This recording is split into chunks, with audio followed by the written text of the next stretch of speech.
Hey guys, subscribe for daily content. And if you're shopping for gear, make sure you check out the description for the newest items at some of the very best online retailers.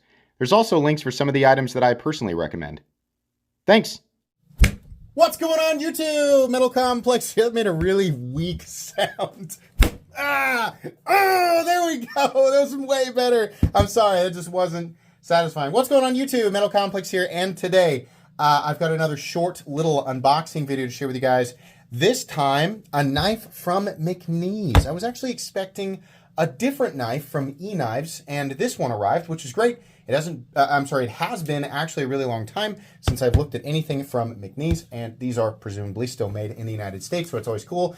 Please check out eKnives. They will be linked in the description. It does help my channel when you use those links, but that's entirely up to you. Thanks to my patrons for supporting me, and make sure your notifications for my channel are turned on for more content like this. So, yeah, I was expecting a different knife. Now, I have to send this back when I'm done. I don't get to keep this. I can't just request any knife from any retailer and they let me keep it for free. That'd be cool, right? While plenty of companies do send me things for free, sometimes I just want to check things out so I can, experience it and share my thoughts. I actually don't know. Oh, okay, here we go. Oh, is this a bigger model? The 3.75 Dixon green atomic hardware. This sounds very interesting. Okay. What's this? What the heck? That's funny. Okay. Here we go. Mcnees Performance Machines, CPM MagnaCut. Yeah. These are still made in the USA. Here we go. Is this going to be the Mcnees that gets me to pull the trigger? Oh, baby. Oh, I like it already. There's a lot here that I like. Oh, boy. I do. Now, a lot of people, this is kind of like a army tank stonewashed. I think a lot of people would reduce this to, kind of basic, or we've seen that shape before, or whatever. I like the 3.5 PM Mach 2. Like, it's cool. I just wanted it to be a little bit bigger, and I just didn't absolutely love how it wasn't contoured. Like, it's a great knife. There was never one that I wanted to pull the trigger on because the base model itself wasn't enough to entice me. This, especially because I believe it's going to be bigger.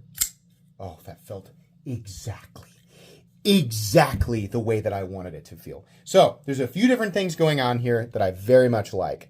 Number one, this is a very obviously sort of high-end production / mid-tech small batch USA knife. Definitely, but in the best way, has all the best feeling parts. This feels night and day versus the last Mcnees that I felt. And I'm not saying that the last time I handled a Mcnees that they were bad quality. I just felt like, some of the other contenders, the other competitors at the same price point were more appealing to me for a number of different reasons. This feels so much better. Also, I believe that's hollow ground. Yeah, definitely. That's actually pretty thin behind the edge. I'm going to guess Mcnees is also doing their MagnaCut at the higher end of that range. I don't know this I don't know for sure, but I would guess that they're hitting at 62, 64. You can correct me. eKnives, Mcnees, or anybody else in the comments who knows, let me and everybody else know, because this is not a review. I've never handled this before. I've never studied it. This is the first time I've ever handled it. I've obviously never carried it, so I can't really review it yet, but I will in a separate video. Okay, so detent.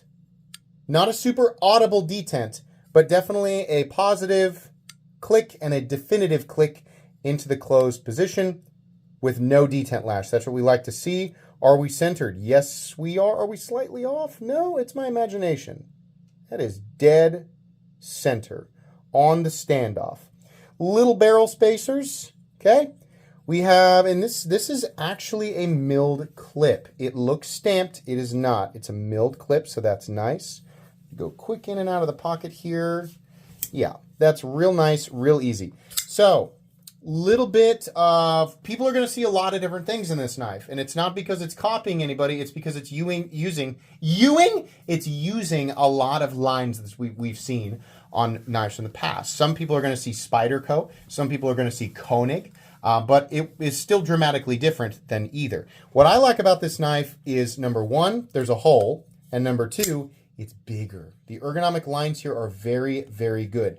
I'm confused why it does not have jimping. That is a little odd to me, but okay. Plenty of belly there. I do like that. It just says Mcnees, very subtle. Otherwise, mostly they're trying to let you just enjoy how the design looks. Yeah, it does say USA there. Magna cut, very good. Very nice, consistent edge there. I'll let you guys take a look at the plunge grind. I feel like they did a good job. I mean, you can see there, here's where it's going to start to thicken up. I don't know. Maybe you guys don't think this. I mean, you tell me what you think. I don't believe there's an insert in here. Let's take a look at the inside real quick with a flashlight. Now, I always like to remind people that it doesn't matter whether or not there's, I mean, it's always something that I like to see. Are all of my flashlights in the nether realm? Like, where does this stuff go? There. God dang it. Stupid thing. Okay, let's take a look here. What do we got? What do we got? D10 ball, just titanium. Carbonized lock face, almost certainly. What is stopping the lock? What's the over travel? Perhaps the tension from the pocket clip slightly. Now, let me give you guys my opinion and what I prefer to see, and then the reality of what we're looking at here. Titanium frame locks don't absolutely need over travel stops. We've gotten used to this. We've gotten used to titanium frame locks having steel lock bar inserts, which do a couple of different things. Number one, it allows for, in the event that the lock face geometry, the lock face geometry and how it interacts with the blade lock face, if it's incorrect, they can simply pop the chip out and put another one back in. If you use your knife so long that it wears out a steel lock bar insert, which is insanely unlikely given that the lock bar insert is steel and not titanium, and it would wear very slowly. Let's say you wear it out over 20 years. Ideally, you could pop the chip out, or a custom one could be made. You could pop it back in, right? Instead of, it's done. You have to replace the entire titanium side. Now, and then also this stops the frame lock from over traveling. Rick Hinderer, and I think, invented the original over travel, and that is also an LBS or lock bar stabilizer disc. It prevents the lock bar from accidentally over traveling this way and unspringing itself, and it also prevents the lock bar from smashing inwards towards the frame. So the discs are dual purpose. If you're not going to have an insert, fine, because truthfully, a carbonized titanium lock face will last far longer than the average person, or even the vast majority, are going to use the knife. Your lock bar will take so long to wear over. But I would prefer to at least see the disc. I think it's pretty unlikely for somebody to aggressively apply so much pressure. Like I was pushing it really hard and it started to stop, and I realized it's probably the tension on the pocket clip is probably holding it down. I don't think that there's any scenario outside of like a high adrenaline situation where I could actually bend that lock bar over so far that it messes with the tension required to keep it in place. But exactly what I'm talking about is the reason that the LBS disc was invented in the first place, because Rick Hinderer, as a firefighter, in one situation where he used one of his own titanium frame locks to, I don't know if I got this story exactly right, he was freeing somebody from a vehicle that had been flipped over or was perhaps on fire. He was cutting the seatbelt frantically, and when he finally got him out, he went to disengage the lock bar on his frame lock, and his adrenaline was pumping so hard that he bent the titanium frame. He was just like not thinking about it. So that's why he invented that. I think that's a pretty unlikely scenario. Obviously, like most people will not experience that and like happen to be holding a titanium frame lock or disengaging the lock bar and need it. But it's stuff like that that kind of creates things that we get used to, right? It's like fear of something potentially happening, even if it's got like 1 in 10,000 odds of happening. We still don't like to roll the dice on that. Knife people, like if we can find some way to improve some teeny tiny little almost trivial element, we typically will just go ahead and apply those things, where they're needed. I have used many titanium frame locks over the years that have not had LBS discs. And like, I think the Sabenza forever, which like let's refer back to the Sebenza, the Chris Reeve Sebenza. If you don't know, the frame lock comes from Chris Reeve. Chris Reeve invented it. The Reeve integral lock was what it was originally referred to as. That frame lock probably has more, as far as like other knives in that category, there's probably more like actual use from the Sebenza, and specifically with frame locks that don't have over travels, right? Like that has the track and the proof that it's not necessarily absolutely a necessity, right? It's more so like we're just trying. A lot of us are just like, well, I just really want it to be there, you know.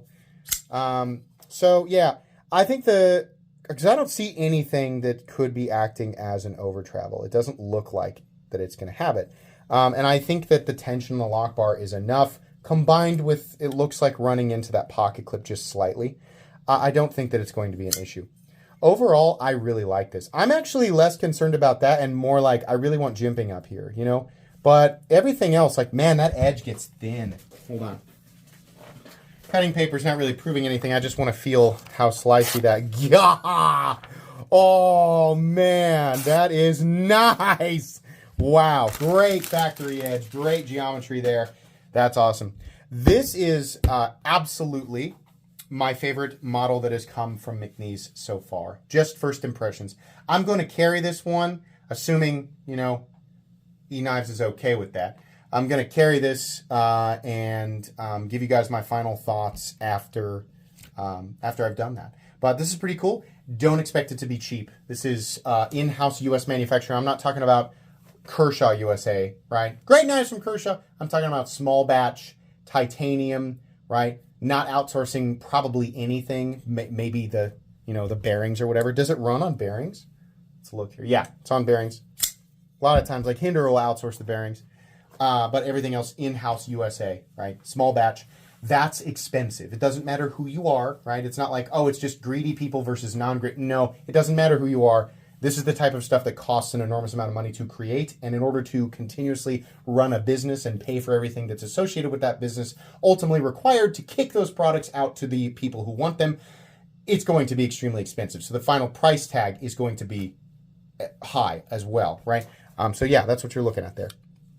Fortunately, you do have choice. More choice than any of us as human beings could ever need as far as pocket knives go. So anyways, thanks so much to eKnives. I'll link this down in the description under eKnives. You guys can check it out. I have no idea where my card went. It is gone.